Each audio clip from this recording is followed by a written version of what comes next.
The Grand Chamber of the Galactic Council was the largest structure ever built by intelligent life, and on this day it held representatives from over 4,000 species who had traveled across 3 galaxies to witness history. In the Making High Arbiters Irith Call rose from the central platform, their crystalline body catching the light of a dozen different suns that streamed through the chamber's massive windows, and the assembled delegates fell into immediate silence because when Zyrith Call spoke, civilizations listened. "We have gathered here to address a threat that can no longer be ignored," the High Arbiter announced, their voice resonating through translation devices in every known language.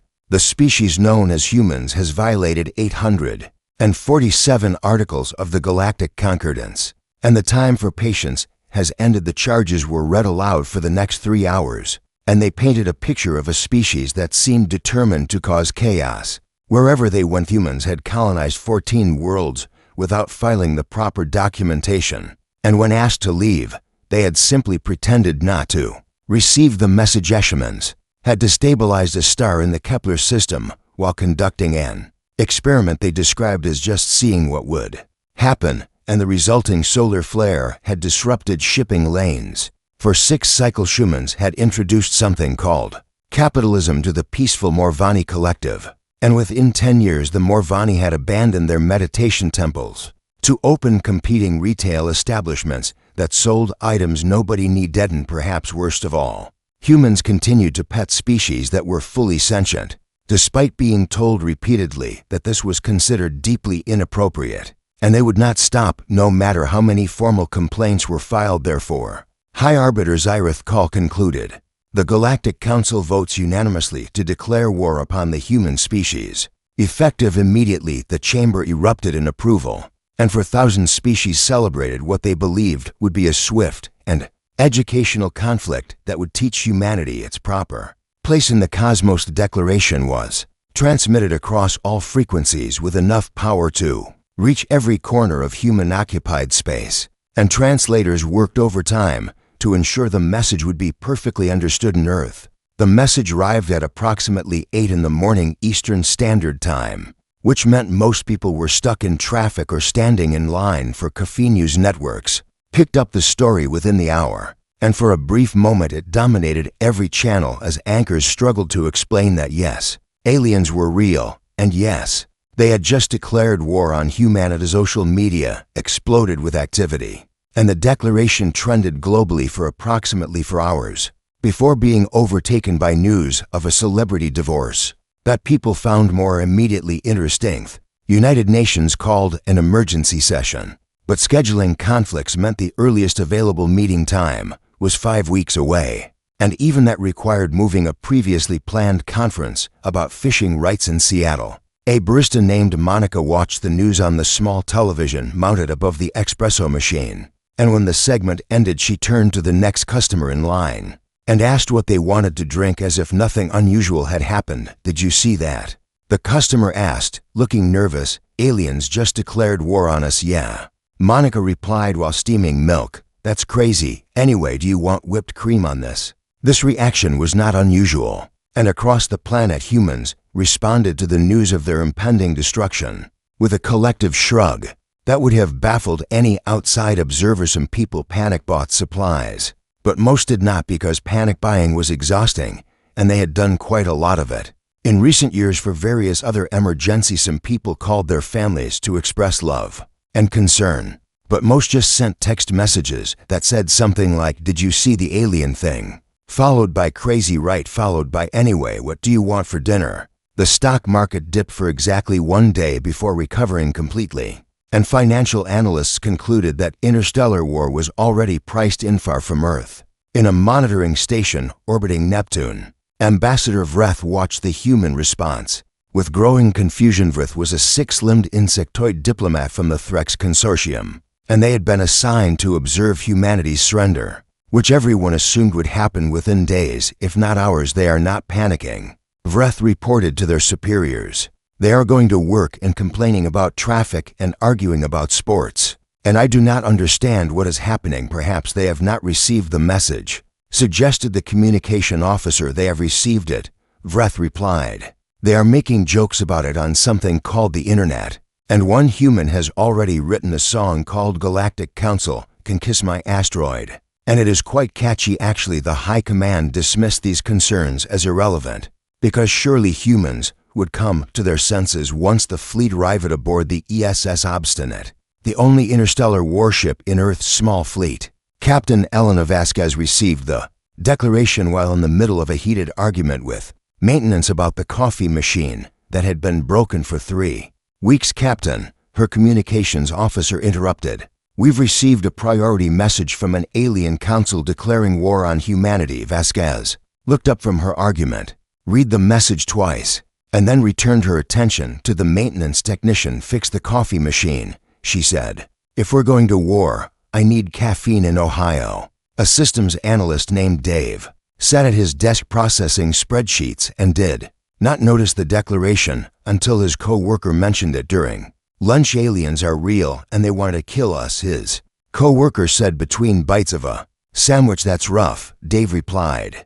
Hey, did you see the game last night? Yeah, the refs were terrible, right? Anyway, what were you saying about aliens? The Galactic Council had expected terror and desperation and immediate surrender, but instead they received something far more confusing, which was complete and total indifference from a species that treated the end of the world like a minor inconvenience. In the Grand Chamber, High Arbiter Zyrith Kal received the first reports of human behavior and felt something they had not experienced in 10,000 years of existence. It was the small cold feeling of doubt, and they pushed it aside because surely the fleet would change everything. The war had officially begun, and humanity had responded by asking what was for dinner. The Galactic Armada arrived at the edge of the Sol system with 12,000 warships that represented the finest military technology of 100 civilizations, and the sight of them blotting out the stars was meant to inspire immediate surrender. Admiral Vrexithan of the Sorith Dominion stood on the bridge of the flagship Harmony of Extinction and looked upon the small blue planet in the distance with what he believed was appropriate contempt. Open a channel to the humans, he commanded. It is time to offer them terms of surrender. The terms were generous by galactic standards, and they required only that humans give up all space travel, remain confined to their home planet, and submit to 300 years of cultural education that would teach them proper behavior. The message was sent with great ceremony, and the entire fleet waited for humanity's response. That response came 11 days later, and it was delayed not because humans were deliberating, but because the committee responsible for official communications could not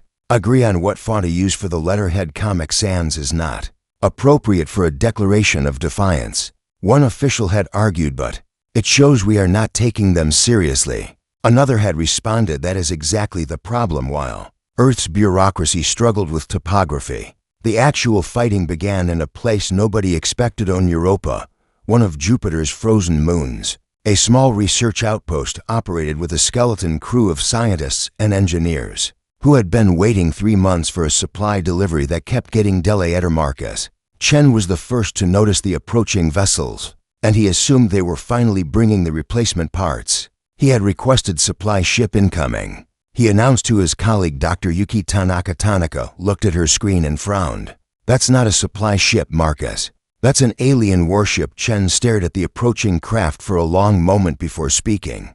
Are you sure? Because I really need those replacement parts. He was sure. Approximately 30 seconds later, when the alien vessel deployed a dozen combat drones that began scanning the outpost, Chen did the only thing that seemed reasonable in the moment, which was to pick up a heavy wrench and throw it at the nearest drone. Drones' shields were calibrated for plasma weapons and antimatter torpedoes because no species in the galaxy used kinetic projectiles anymore, and the wrench passed through the shield and struck the drone directly in its sensor. Wraith drone crashed into the ice and exploded. Chen and Tanaka looked at each other with expressions of complete surprise. Did that work? Tanaka asked. I think that worked, Chen replied. Throw more wrenches. Thus began the first combat engagement between humanity and the Galactic Council, and it was fought with hand tools and fire extinguishers and one folding chair that Tanaka threw with impressive accuracy. Remaining drones retreated in confusion, and the alien warship withdrew to report what had happened. Admiral Vrexithan read the battle report 7 times, because he was certain there had been a translation error they defeated. Our drones with primitive blunt instruments? He asked his tactical officer. Yes, Admiral. Apparently their weapons were so crude that our shields did not recognize them as threats. That is the most ridiculous thing I have ever heard. I agree, Admiral.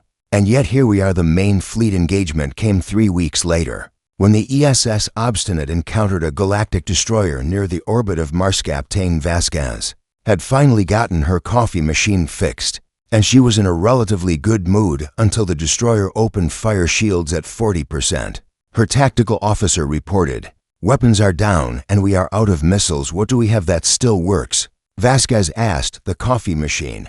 Captain Vasquez considered this for approximately 2 seconds. "How much coffee do we have in storage?" "About 3,000 liters, but I don't see how that's relevant." "Vented at the enemy. Maximum pressure. Aim for their sensors." The crew stared at her, but they had learned not to question the captain when she had that look in her eyes. 3,000 liters of extremely hot coffee sprayed across the void of space and coated the destroyer's sensor array in a layer of brown liquid that froze almost instantly into an opaque shell. "They're blind," the sensor officer announced. "Their shields are still up, but they can't see anything. Ram them," Vasquez ordered. "Captain, that will destroy both ships." "Yes, it will." "What's your point?" The Obstinate accelerated toward the blind destroyer, and at the last moment the crew evacuated in escape pods while their ship crashed into the enemy vessel with the force of a small asteroid. Both ships exploded in a spectacular display of mutual destruction from her escape pod. Captain Vasquez watched the debris field expand and felt a sense of satisfaction.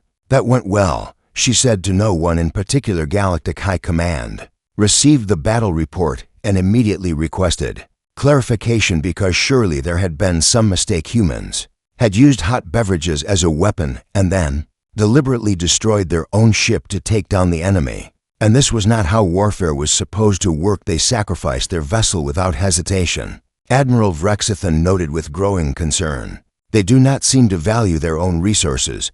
Perhaps they have many ships." His aide suggested they do not. That was their only interstellar warship, and they destroyed it on the first engagement. "That seems counterproductive." "Yes. And yet somehow I feel like we have lost this exchange on Earth." News of the battle was met with mixed reactions. And by mixed reactions, I mean that some people thought it was cool and others thought it was stupid. And most people were distracted by a viral video of a cat doing something amusing. Dave received a draft notice in his email and assumed it was spam because he got a lot of spam. And he deleted it without reading. 3 days later he received another notice.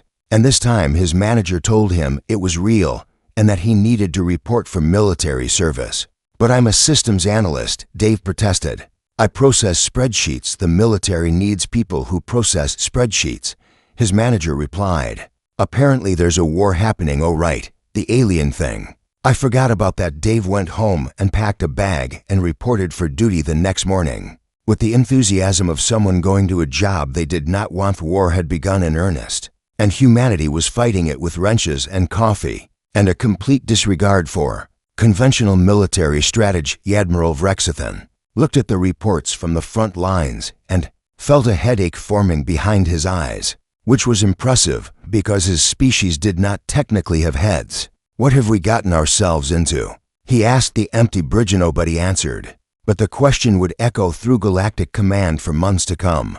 3 months into the war, the Galactic Council was experiencing something that had not happened in recorded history, and that something was complete and total confusion about how a conflict could go so wrong. So quickly their superior technology should have ended the fighting within days, but instead the war had become a chaotic mess that nobody seemed capable of controlling. The arbiters Irith Call convened an emergency session of the War Council, and the reports from the front lines made everyone uncomfortable. "The humans do not fight correctly," Admiral Vrexithan explained with obvious frustration in his voice. "They ignore every established rule of engagement and attack in ways that make no strategic sense." "Give us examples." The High Arbiter requested they attack supply lines instead of military targets, which forces us to divert warships to guard cargo vessels. And somehow they always know exactly where our supplies will be. "They have spies." "No, they have something called social media." And our soldiers keep posting about their deployments because they want their families to know they are safe. And the humans simply read these posts and attack accordingly. The council fell silent. As they process this information, your soldiers are announcing their positions to the enemy. The High Arbiter asked, I have told them to stop, but they say it is important for morale. Another admiral stepped forward. To add to the list of problems, the humans use civilian vessels for military operations and military vessels for civilian purposes. And we cannot tell which ships are threats and which are simply delivering food. Last week we stopped a vessel that we believed was a warship, and it turned out to be transporting something called pizza to a colony world. And the colonists were very upset about the delay. What is pizza? It is a food item that humans consider important, and apparently they will fight quite hard to ensure its timely delivery. The tactical problems were only part of the larger picture, because the humans also refused to stay defeated. Galactic forces had destroyed a colony on Tau Ceti 4, and within 6 months the humans had rebuilt it. And when they destroyed it again, the humans rebuilt it bigger and added a sign that said something rude about the council. They are spiteful, Vrexithan observed. They rebuild not because they need the colony, but because they want to annoy us. That is not a military strategy, and yet it is working, because our soldiers are demoralized by the lack of permanent progress. Prisoner management had also become a nightmare, and one case in particular had become famous throughout the fleet. A human soldier named Private Rodriguez had been captured during a ground engagement and placed in a secure detention facility that had held dangerous prisoners for 1,000 years. Rodriguez escaped within 3 days using tools he had made from his food containers, was recaptured and placed in a more secure cell with no objects of any kind. Escaped again by convincing a guard that there was a dangerous creature in his cell, and when the guard opened the door to investigate, Rodriguez thanked him politely and walked out. This happened 5 more times, and each escape was accomplished through a different method that the security staff could not have predicted. By the 7th escape, the facility commander simply released Rodriguez and told him to go home because the paperwork had become unmanageable, and morale among the guards had collapsed. He was not even a special soldier, the commander reported. He processed logistics before the war, and he said he was mostly bored and wanted something to do on Earth. The war remained a background concern that most people acknowledged without actually worrying. A Buddha survey showed that 34% of the population was not aware that the war was still happening, and another 28% knew but did not have strong feelings about it. Fighting was being handled almost entirely by off-world colonists and private military companies and volunteers who had purchased their own equipment from surplus stores that sold such things for reasons nobody fully understood. Ambassador Vreth continued to monitor human behavior and had begun to question their own sanity. They are making merchandise, Vreth reported to the High Command. They are selling clothing with pictures of our warships on them and phrases that mock our military. And the sales are quite strong. They are profiting from the war. They profit from everything. It is a fundamental part of their culture. Vreth had also discovered something called war memes, which were humorous images that humans shared to make jokes about the conflict. They are laughing at us, Vreth explained, not because they are winning, but because they find the situation funny. And I cannot understand how anyone could find war funny. Perhaps it is a defense mechanism, perhaps. But there is a song called Galactic Council Can Kiss My Asteroid that has been viewed 2 billion times, and the comments are mostly positive. Dave had been assigned to a logistics unit after his draft notice turned out to be real, and his days were spent processing supply requests for the various outposts and colonies that needed equipment. It was boring work, but Dave was good at boring work because he had spent years as a systems analyst doing exactly this kind of thing. In morning he received a request for 17 units of hot sauce for a remote outpost, and he typed the number into the system but accidentally added extra zeroth shipment that went out contained 17,000 units of hot sauce instead of 17. Dave did not notice the error until 3 weeks later when the outpost commander sent a message asking why they had received enough hot sauce to supply a small army. That is my mistake, Dave admitted. Do you want me to arrange for it to be picked up? No, the commander replied.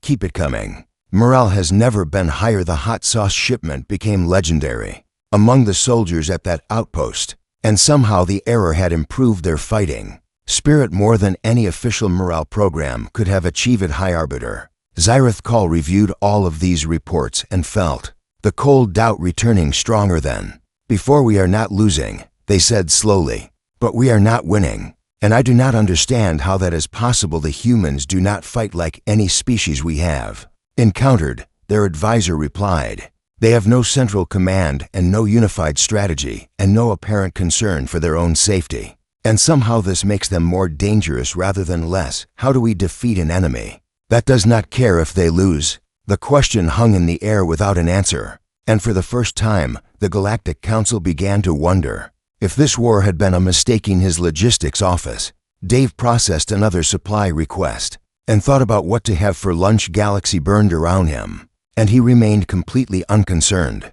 6 months into the war, the Galactic Council made a decision that they believed would finally end the conflict once and for all. Proxima Station was humanity's largest off-world installation, and it housed over 2 million people who worked and lived in a structure that orbited the nearest star to Earth's. Soon, if the Council could capture Proxima Station intact, they would control the heart of human interstellar operations and force an immediate surrender. Admiral Vrexithan committed 60% of the remaining forward fleet to the siege, and 8,000 warships surrounded the station. In a formation designed to be absolutely inescapable, you have 1 week to surrender, Vrexithan announced through every communication channel. After that we will begin our assault. The station's commander, a retired general named Sero Conquo, listened to the ultimatum and then turned to her staff. How long can we hold out?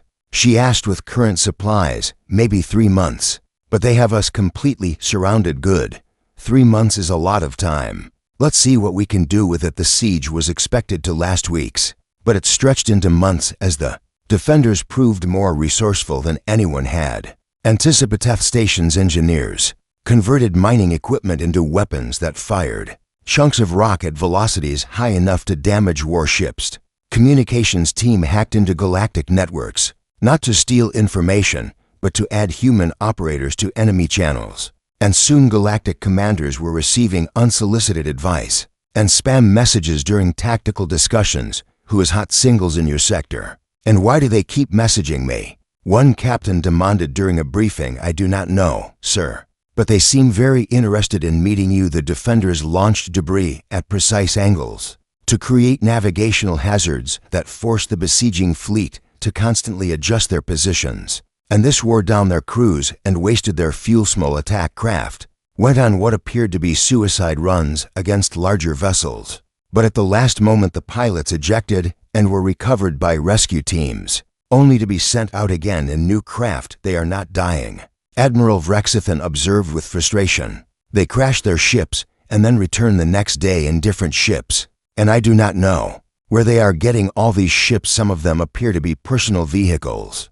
that have been converted for military use. So that should not work, and yet it does. But the most devastating weapon the humans deployed was something the galactic forces had never encountered in war. Genuine friendly Nestles from the Morvani Collective were stationed on several ships in the siege fleet, and they had joined the war because humans had destroyed their peaceful society. By introducing capital Ismbet during the long months of the siege, humans began talking to them through open communication channels. Hey, I heard we messed up your economy, one human said during a broadcast. That sucks, we're sorry about that, but have you tried the pizza? Because pizza is pretty good, and maybe that makes up for some of it. The Morvani did not know how to respond to this, but they found themselves unable to stop listening. Crystalline Verith species had ships forming part of the perimeter, and they were surprised to discover that humans found them beautiful. Your bodies catch light like precious gems, a human artist explained during a transmission. I have painted several portraits of your species.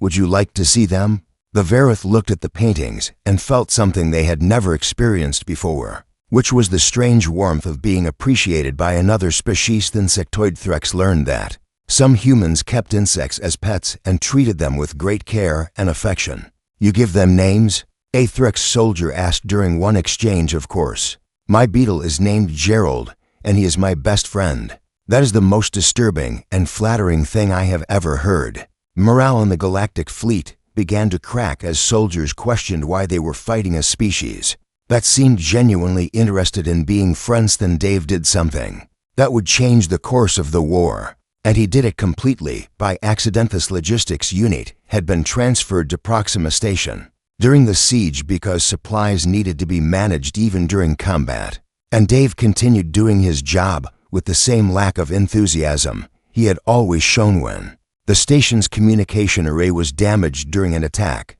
Dave volunteered to help with repairs because nobody else seemed to be doing anything about it. And he was bored. "I'm not a technician," he told the repair crew, "but I can hold tools and follow instructions." The repair work took several hours, and at one point Dave connected a cable that accidentally opened a broadcast on an unsecured galactic frequency. I did not know this had happened, and for the next 47 minutes the entire besieging fleet listened to Dave talk about his life. "This whole thing is kind of overblown if you ask me," Dave said while tightening a bolt. "Like, yeah, aliens want to destroy us, but honestly I'm more worried about my rent going up next month.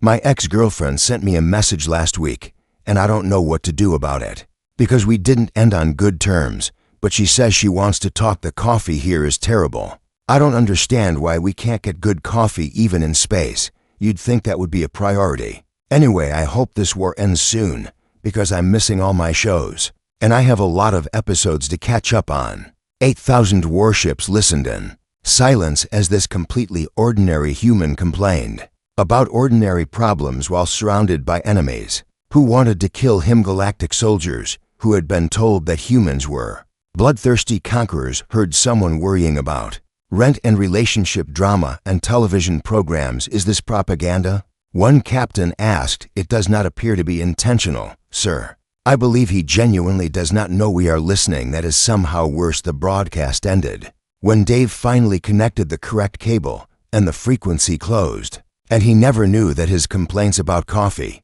had become the most effective psychological weapon of the entire war. The siege broke 2 weeks later when human reinforcements arrived from Earth, but the damage to the galactic narrative was already done. Soldiers who had been certain of their cause now questioned everything they had been told about humanity. Dave was given a medal for his accidental contribution to the war effort, and he accepted it without really understanding what he had done apparently. "I talked on a radio or something," he explained to his mother during a video call. "Anyway, how are things at home?" High Arbiter Zyrith Kull received reports of the siege's failure and knew that the war could no longer be won not because humanity was stronger, but because the galactic forces had lost the will to fight an enemy that refused to take anything seriously. "We have made a terrible mistake," the High Arbiter said quietly, and for the first time in 10,000 years, nobody disagreed.